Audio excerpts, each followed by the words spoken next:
ఎవ్వడూ కూడా అహంకారపడొద్దు సుమా. అహంకారం అనేక రకాలుగా వస్తుంది.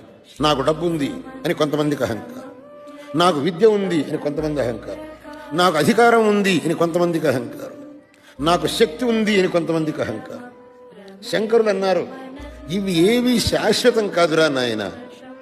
డబ్బును చూసుకొని, అధికారం చూసుకొని, బలం చూసుకొని, నీ పాండిత్యం చూసుకొని నువ్వు అహంకారపడుతున్నావు.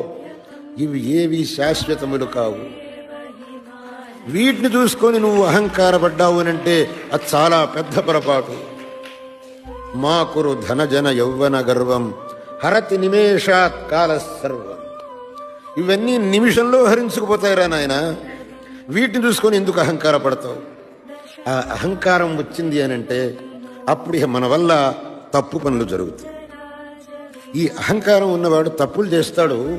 వాడు ఏమనుకుంటాడు అంటే, నన్ను ఎవడేం చేస్తాడు, నా ఇష్టం, నేను ఏమన్నా చేస్తాను, నా దగ్గర డబ్బు ఉంది, నా చేతిలో అహంకారం ఉంది, నేను ఏమన్నా చేస్తాను, నన్ను అడిగేవాడు ఎవ్వడు లేడు. కానీ వాళ్ళందరికీ ఒక విషయం మటుకు మనం చెప్పాలి. నేను ఇక్కడ అడిగేవాళ్ళు ఎవ్వడు లేకపోవచ్చు, నువ్వు శరీరం విడిచిపోయిన తర్వాత అడిగేవాడు ఒకడున్నాడు, వాడికి నువ్వు జవాబు చెప్పాలి. వాడి దగ్గరికి పోయి నువ్వు నాకు డబ్బు ఉంది, నాకు చదువు ఉంది, నాకు అధికారం ఉంది అని చెప్పడం అదేమి పప్పులు ఉడకవు అక్కడ.